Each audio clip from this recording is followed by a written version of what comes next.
mag-go live. Live video is starting na po. Hallelujah. Praise God. At pumapasok na si Pastora Cathy. Isang mabiyayang takip silim po sa atin lahat na mga Sunset First Watch Prayer Warrior. Amen. Yung ating pananalangin sa araw na to ay day 154 na po tayo. Gamit po natin ang platform ng Zoom. At salamat din sa ating mga tigapanguna. Sa platform ng Zoom ay ilan pa lang tayo? 17. Hallelujah, daming wala 17 pa lang tayo sa platform ng Zoom. At salamat dahil sa ating mga tigapanguna. Ito na naman tayo, naka-FB Live. Ilang araw din tayo hindi na FB Live dahil wala ako sa area. Nasa mission tayo. Hapon, nandun tayo sa lugar ng Candelaria at tayo ay nagkasal doon ng Golden Wedding Anniversary. At marami na bless. At nagsabi pa yung isa na ako daw magkakasal din sa kanila. Praise God. Hallelujah. Kaya sa oras pong ito, salamat sa ating spiritual director, Bishop Rosem Nesuelo, kasama kay Pastora Glory, dahil sa kanilang kapaintulutan na ma-Facebook live po natin ang ating gawain. Kaya naka-live streaming na po tayo. At pwede na po kayong mag-join sa ating live streaming. Ando na po si Pastora Seni. Oh, praise God. Napakaganda ng kanyang regalo sa kanyang butihing asawa at sa kanyang anak. Amen. Salamat dun sa biyaya na yon. Amen. At sa araw po ngayon, May 3 po, 2026, ang inyong abang lingkod ang muling gagamitin dahil kapag Sunday at na-assign ng Olonga po ay wala silang may padalang manggagawa dahil gawain nilang ganitong araw, ganitong oras, face-to-face sila. Kaya we're still praying na at least merong mapadalang preacher. Hindi, isa lang naman yung magpipreach hindi naman lahat magpipreach ng pastor ng Olonga po Tama po ba? Ang tema na sasagutin, ang topic po natin ngayon ay show our love to our mother. Bagamat ang Mother's Day ay by next week pa, okay? May 10 ang Mother's Day po ngayon, May 10, 2026. Pero inaabatan na po natin dahil i-preach ko na rin po ito kanina sa lugar ng PF Mactan, pero sa ibang konteksto, ganun din sa POF Sibol, ay na-preach din natin to sa ibang konteksto. At ngayon ay pati topic at tema ay nabago dahil sa oras na to ang topic natin, show our love to our mother. Ang tema na sasagutin natin, how do we show our love to our mother? Paano nga ba natin may papakita sa ating ina? Okay, share ko na po sa ating screen. Una, share ko muna sa ating yan at i-share ko rin sa ating Zoom para makasabay po tayo sa pagbasa. Okay, share. 16 tayo, nabawasan pa isa. Amen. 17 na kanina Praise God, ayan, naka-FB live na po tayo, ha? Okay, naka-share na po sa ating screen ang mga ating babasahin. Pumapasok si Ate Denelyn. Praise God. Paki-admit na lang. Wala pa yata akong nilalagay na co-host. Sige po. Ayan. Ito po nakasulat. Saklat po ng Proverbs chapter 1 verse 26 to 30. Yan talaga napapanahon yung Proverbs chapter 39. Tuwing tayo ay nagse-celebrate ng Mother's Day o Mother's Month. At kukunin ko lang po yung huling 5 talata nitong Proverbs chapter 31. Ganda po ang pagkakasulat. Ang sabi po rito sa Kawikaan, chapter 31, verse 26 to 30, ang mga salita niya, yung tinutukoy na niya dito yung ina, yung nanay, ang mga salita niya ay puspos ng karunungan at ang turo niya ay pawang katapatan. Verse 26 at 27, sinusubaybayan niyang mabuti ang kanyang sambayanan at hindi tumitigil sa paggawa araw-araw. Yan ang ating ina, yan ang ating nanay, yan ang ating mami, yan ang ating mother, yan ang ating mama. 28, iginagalang siya ng kanyang mga anak at pinupuri ang kanyang kabiyak. Verse 29, maraming babae na mabuting asawa, ngunit sa kanila'y nakahigit ka. 30, mandaraya ang mapang-akit at kumukupas ang ganda. Ngunit ang babaeng gumagalang at sumusunod kay Yahweh ay pararangalan. Purihin po ang Diyos sa pagkabasa ng kanyang salita. Tayo sa mandaling yumuko at manalangin. Hallelujah. Ama naming may biging nasa langit, Diyos na makapangyarihan sa lahat. Maraming salamat po at muli isang pribilehyo na magamit mo muli ako sa paghahayag ng iyong salita sa panahon ng ganito. Kaya mo, O Diyos, na laligi namin pahalagahan ang gawain ito. Katulad rin pinagkaiba sa face-to-face na may awitan, merong patotoo. Yung ginagawa namin sa Sunday service na face-to-face, ginagawa rin namin sa ganitong pagtitipon. Kaya hayaan mo, O Diyos, ang kagalakan sa aming puso sa paglilingkod sa iyo ay patuloy naming maunawaan dahil mabiyaya kang Diyos na aming pinaglilingkuran. Kaya hayaan mo, O Diyos, na ikaw ang managumpay, gamitin mo lamang po ako bilang tigapagayag ng iyong salita. Patuloy ako nga amin, wala akong kayang gawin, O Diyos, kung wala ang pagsama mo. Santong Espiritu na siyang aming dakilang tigapagturo, pangunahan mo po ang aming gawaing ito. Ikaw ang aking may tanghal at patuloy maibaba ko ang aking sarili. Maraming salamat, Ama. Binabalik namin ang kapurihan ito sa pangalan ni Jesus. Everybody say Amen.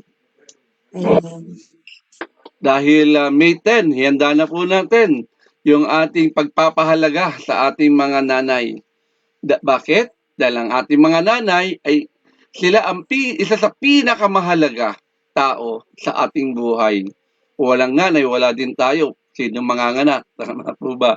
Kaya sila ang nagdala sa atin ng 9 na buwan sa kanilang sinapupunan para tayo mailabas sa mundong ibabaw na ito at magamit ng Diyos maglingkod sa Kanya. Kaya siya din ang nagtiis. Tama po ba? Tulog si tatay pero nanay gising, nagpapadede, nagpapalit ng lampin. Tama po ba? Kaya mga kapatid ko sa Panginoon, ang nanay ay isa sa pinakamalagang tao sa ating buhay. Siya ang unang nagmahal sa atin. Tama po ba? Kaya lagi tayong hinahaplos habang lumalaki tayo sa kanyang tiyan. Amen? Kaya it's about time. Tanungin na natin ang ating sarili. Paano ba nga ba natin may papakita ang ating pagmamahal sa ating mga ina? Okay? Hindi sapat sabihin I love you lang. Ang tunay na pagmamahal ay nakikita sa gawa. Yan yung preaching ng ating butihing bishop kanina sa sentro. Patayang pananampalataya na walang kalakip na gawa. Kaya yung living faith, yung huling puntos niya talagang hindi natin talaga kailangan ng ebidensya at wala tayong karapatang mawala ng pag-asa kung talaga tayo ay nananalig sa ating Diyos na buhay. Kaya dito sa binasa natin, sa panulat ng aklat ng Proverbs, chapter 31, buong 31 yan, bida ang ina, no? Makikita natin yung larawan ng isang mabuting nanay at kung paano natin siya dapat pahalagahan. Okay, yun lang naman po ididiin natin dito. Yung pagmamahal natin ay mapakita natin doon sa pagpapahalaga sa atin, sa ating mga nanay. Kaya sagutin na po natin yung tanong, paano natin may papakita ang ating pagmamahal sa ating mga nanay? Una, sabi ng isang kabataan kanina, nanay, nag-isip siya pa rin, nanay, tawag niya yung kanyang lola. At ang tawag niya sa kanyang ina ay mother. Okay, kaya mother, mama ang tawag niya sa kanyang biological mother. And sa lola ang tawag niya ay nanay. Okay. Kaya nalito yung bata. Pero sa oras na to, para masagot natin kung paano natin may papakita ang ating pag-ibig, ang ating pagmamahal sa ating magulang. Ano ang sabi po doon sa verse 26 na ating binasa? Maliwanag sinabi doon, ang mga salita ng nanay ay puspos ng karunungan at nagtuturo ng pawang katapatan. Kaya anong nais pabatid sa atin ngayon? Ang unang puntos natin na nais ituro ng Diyos sa atin para may pakita natin ang ating pag-ibig, ang ating pagmamahal sa ating mga ina ay through kind words and respect. Kailangan meron tayong hindi natin sila sinisigawan, binubulyawan, parang ikaw ang nanay. Pag hindi masarap ang ulam, nagagalit ka pa, wala ka naman binibigay na pambiling ulam. Okay? Kaya we show our love through kind words and respect. Yan po yung unang puntos natin. Ipakita natin ang ating pagmamahal sa napakainam na pananalita at respeto sa kanila. Tandaan po natin yan mga kapatid ko sa Panginoon. Marami sa atin dito, parang kala mo ay nagmamalaki na kaagad. Amen? Sige po. Magkasign na po ako ng mga host. Kayo na mag-mute sa mga... May mga nakasign naman ako. Si Pastora Perla nakasign na. Okay, i-mute nyo na lang po kung may mga papasok na hindi nakamute. Okay? Praise God. Pray natin. Ang nanay ay nagsasalita ng may karunungan at kabutihan. Actually, siya ang unang teacher natin. Tama po ba? Siya yung unang nagtuturo dahil siya naman lagi hands-on sa atin. Kaya nararapat lamang na tayo rin ay magsabi o magsalita o magsabi din sa kanila ng may respeto at pagmamahal. Okay? Yung mga kabataan ngayon ay para bagang kung magkasalita sa kanilang mga nanay, talagang kala mo ay mas matapang pa eh. Tama po ba? Pinakitaan na rin tayo. Ito yung preaching ko kanina doon sa POF kay Sibol. Kaya nung nabayubay sa krus ng Kalbaryo ang ating Panginoong Yesus, na andun pa rin yung kanyang pag-honor kay Mary. Tama po ba? Jesus honors Mary. Okay? Kahit na nasa krus na siya, di ba? Pinagbili niya pa ito sa kanyang disipulo. Tama? Kay John de Villar. Pinagkatiwala niya ito kay Juan. Tama? Eh mga kapatid ko sa Panginoon, dapat ganoon din natin pahalagahan ng ating mga ina. Okay? Nakakalungkot nga eh. Pagkatapos ka alagaan, hanggang sa lumaki ka ng ganyan. Tapos pagtanda nila, dadali mo lang sa home for the aged. Dahil sa abala ka na mag-alaga para sa iyong mag-abala ka sa trabaho mo para nakapatid ka sa Panginoon. Ipakita natin ang ating pagmamahal at respeto kahit nasa gitna ng ating paghihirap. Minsan kapag mahirap tayo, Nay, pasensya na. Maraming gastusin. Wala muna ako mayabot sa iyo. Ang ating Panginoong Yesus nga, nakapako na sa krus eh. Tama po ba? Pero ipinakita pa rin niya ang alin, ang kahalagahan, ang pag-ibig niya sa kanyang ina. Through His kind words and respect. Paano ba tayo magsalita sa ating mga nanay? Amen? May respeto ba ang tono natin? Baka wala lang po, saka opo. Okay? Maliwanag naman, may pangako naman ng Diyos dyan eh.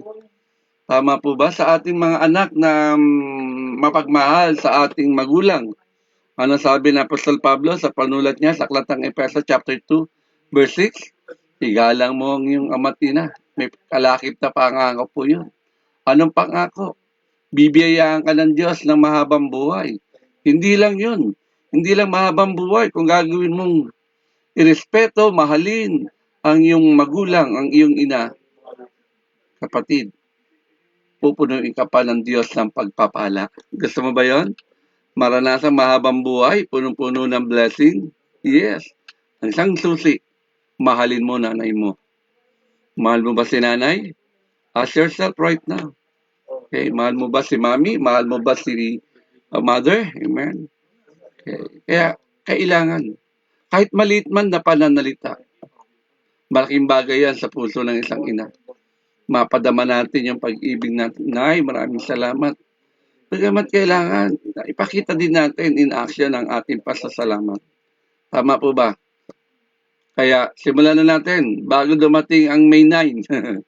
Simulan na natin baguhin ang ating pananalita sa ating mga magulang, lalo na sa ating ina. Maging respectful tayo at loving. Pwede ba yon? Okay, yan yung unang puntos na naisituro ng Diyos sa atin. Pangalawa, paano nga ba natin may papakita ang pagmamahal natin sa ating ina? Maliwanag, sabi rito, second point, sa verse 28 to 29, show love through appreciation and gratitude. Okay. True appreciation and gratitude. Ina-appreciate mo ba yung ginawa ng nanay mo sa buhay mo? Amen? Dito ang ginagawa niya, sinusubaybayan ng ating ina. Okay? Okay, ang kanyang sambayanan, tayo. Hindi siya tumitigil sa paggawa araw-araw, lagi siyang Marami siyang gawaing bahay kung sa bahay man siya nagtatrabaho. Tama po ba? At ang sabi pa dito sa 28, iginagalang siya ng kanyang mga anak at pinupuri ng kanyang kabiyak. Kaya ang pangalawang puntos natin, mga kapatid ko sa Panginoon, pinasasabi sa atin ngayon, show love through appreciation and gratitude. Ang tunay na pagmamahal ay marunong mag-appreciate. Kung sabi mo, nagmamahal ka naman, hindi mo naman ina-appreciate. Hindi natin dapat i-take for granted ang ating mga nanay. Napakalaga nila sa buhay natin. Dapat natin silang kilalanin at pasalamatan. Magagawa ba natin yun, mga kapatid ko sa Panginoon? Okay. Kung siya na nga, hirap na hirap mga anak, tama po ba? Nung siya'y nanalangin na magkaroon ng anak, nung dumating ang propetang Samuel ay yung anak niya, ipinagkalo pa sa Diyos. Yung sakripisyo ng ina, hindi biro. Tandaan niyo po yan. Okay? Kailan ka huli nagpasalamat sa nanay mo? Ask yourself right now. Ipakita mo ba? Na-appreciate mo ba sila sa buhay mo? O ayaw mo silang makita? It's about time lagi tayo magpasalamat sa kanila. Magagawa ba natin yan? Hindi mo kailangan ng malalaking regalo para ipakita lang na yung pasasalamat. Kahit simpleng thank you, marinig nila, mahalaga na po sa kanila yon. Tama po ba? Kaya express natin ang ating appreciation mula sa araw na ito. Okay? Kaya ngayon pala, pagtapos ng preaching, tawagan mo na si Mama. Sabi, Ma, I love you. I-chat mo, Ma, I love you. Amen? Kaya iyan yung pangalawang puntos natin. At ang panghuling puntos na nais turo ng Diyos sa atin, makikita natin sa huling verse na ating binasa. Anong sabi? Mandaraya ang pang-akit at kumukupas ang ganda. Ngunit ang babae, ang nanay na gumagalang at sumusunod kay Yahweh, ay pararangalan. Kaya ang huling puntos na nais ituro ng Diyos sa atin, show our love through honoring her and sacrifice. Honoring her life and sacrifice. I-honor natin yung kanyang buhay at ang kanyang sakripisyo. Tama po ba? Ang yun ang sabi, ang babaeng may takot sa Panginoon ay dapat papurihan. Okay?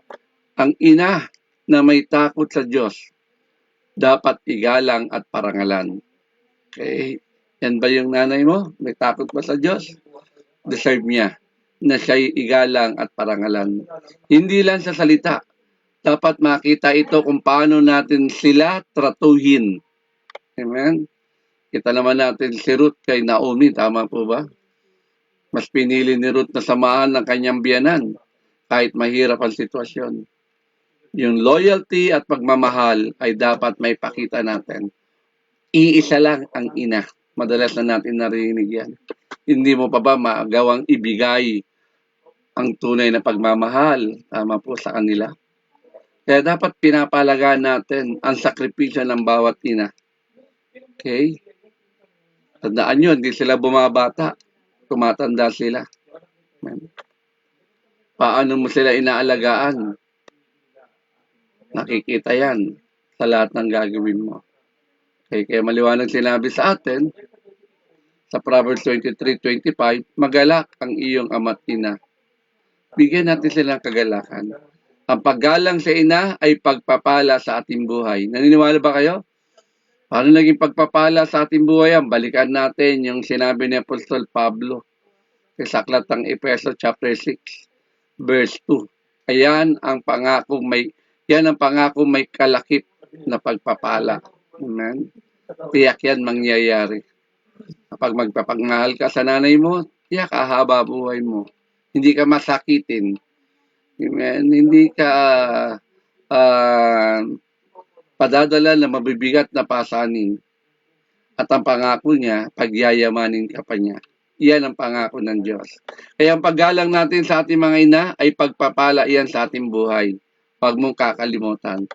Kaya i-honor natin ang ating mga nanay, hindi lang sa salita, kundi sa gawa. Bilang pagtatapos, paano natin may papakita ang ating pagmamahal sa ating ina? Una, sa pamamagitan ng mabubuting pananalita at respeto. sa pamamagitan ng pag-appreciate natin at pagpapasalamat sa kanila. At sa huli, puntos natin sa pamamagitan ng paggalang sa kanyang buhay at sa kanyang sakripisyo. Ang pagmamahal natin sa isang ina ay hindi lang ito yung nararamdaman. Ito ay ipinapakita. Habang may pagkakataon pa kapatid, huwag natin hintayin mahuli na ang lahat bago natin sabihin sa kanila, Ma, I love you. Ipakita mo na ngayon. Kung nandiyan ang nanay mo, buhay ang nanay mo, tawagan mo siya, chat mo siya, at sabihin mo, Ma, I love you. Kung wala na sila, ipamuhay mo na ang aral na ito. Ituro mo sa iyong mga anak nang maunawaan nila na kailangan nila. It is a responsibility for us as their children na kailangan mahalin natin sila. Tayo sa mandaling yumuko at manalangin. Ama, maraming salamat po sa mga nanay na ipinagkaloob niyo po sa amin. Tulungan mo kami maging mapagmahal, mapagpasalamat, at mapagbigay respeto sa kanila. Pagpalain mo ang bawat ina at patuloy mo silang palakasin, lalo na sa lahat ng ina na may banal na pagkatakot sa iyo. Binabalik namin ang kapurihan ito sa pangalan ng Ama, ng Anak at ng Santong Espiritu. Everybody say Amen. God bless po.